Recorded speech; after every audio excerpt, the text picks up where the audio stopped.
I'm Nadja, the Dutch panflute player behind the webshop panflutestore.com.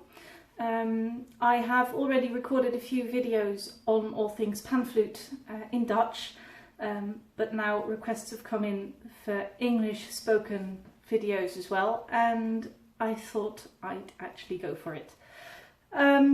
So here's my first English video, and I thought I'd start by answering a question I got on the different panflute types. So that's what I'm going to be talking about today, and I'll be using this and this panflute. So the first thing about panflutes is that they come in all shapes and sizes all over the world.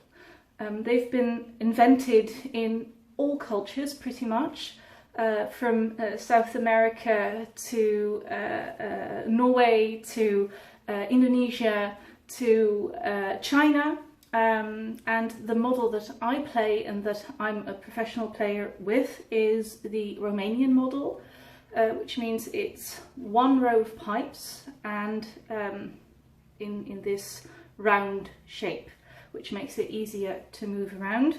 They generally have 22 pipes and are tuned in G major. So this type of panflute is diatonically tuned.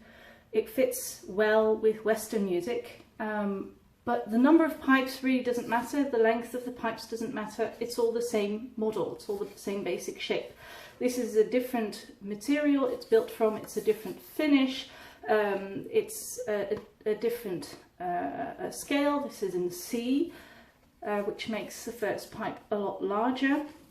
I call this a tenor and this an alto or soprano panflute in G. But basically the basic principle is the same, as you can see. So that's, even for the Romanian model, there are very many variations, and the number of pipes can differ as well, from only 8 to maybe 26 pipes in a row. That's first point. Second thing to know is that the tuning of the panflute is done by blocking the bottom of the pipe. With these you can hopefully actually see it. I don't know if the light's good enough, maybe not. Well, there are stoppers at the bottom, plastic ones in this case, and here this one's closed, like with a very nice finish. A shoe is what this is called, and there's a practical difference between these two finishes.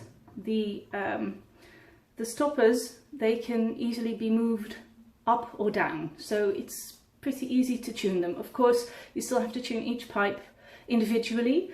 In this case, it's 22 pipes that you need to tune individually, so it still takes a long time. You shouldn't like retune in between pieces or even within one piece. That doesn't work. But if you are a beginning player, or you have a larger instrument as an extra, as a bonus instrument, for example, it can be very handy to have an easily tunable instrument, especially when you're only starting out with studying the panflute. Your embouchure and your blowing technique and breathing technique, the strength of the muscles, they all increase, they all change quite rapidly in the first few months, and you will find that you have to tune the instrument quite a few times, quite often, then maybe every 2 weeks, then every month, and then every few months, until you have a stable technique, stable playing technique. When you have that, it can be very worthwhile to actually go for a closed shoe like this, and a panflute like this. This is a Popescu panflute, so an actual Romanian panflute. It's tuned with corks and then beeswax, so it makes it a lot more tricky to tune it, because I have to well, I can get those away. You've got tuning sticks for that. So this is like a drill. Yeah, see, nice, huh? Or this one, this is a bit smaller. And you've got like a normal stick. This one I also use for the stopper panflute. This is a Gibonus panflute. But for the beeswax, I also need this to take it out, so I put it in the pipe. I'm not going to do it for real because this one's tuned properly. And then you turn and push, which takes out beeswax. Then you use this one again to flatten the bottom.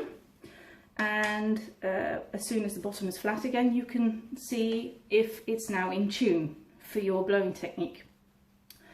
So that's a lot more work to get it right, but once you have a stable playing technique, it's worthwhile, because the well, how do I put that,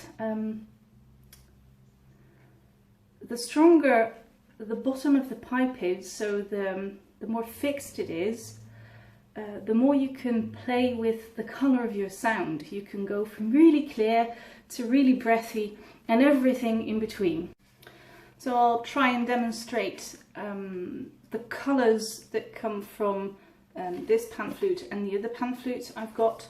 The flexibility of it is not only due to the way it's tuned, it's also the material. This is maple wood and this is bamboo, but still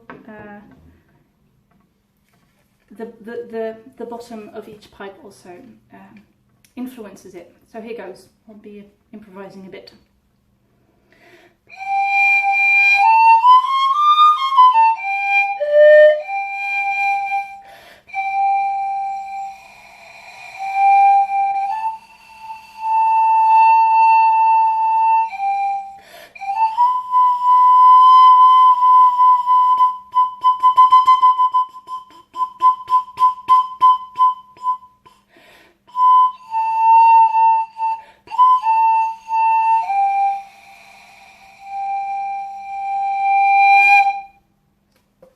That's the Gibonus tenor with the movable stoppers.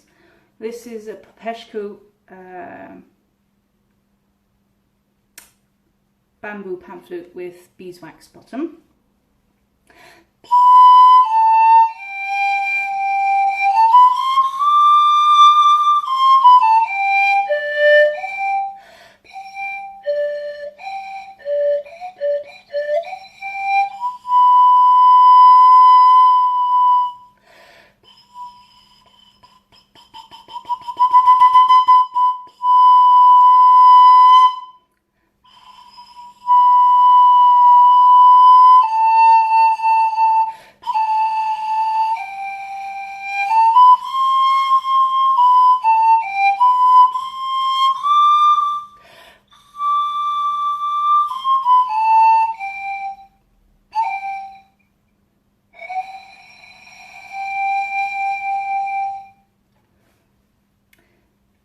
I find this a lot more intriguing in sound, but as I said, it's also the bamboo, but I can change around more with this, also because of the way it's been closed off. Okay, that's it for now. If you have any requests for subjects, please put them in the comments below. You can also go to panflutestore.com, where you can also find an email address to send me a message if you want.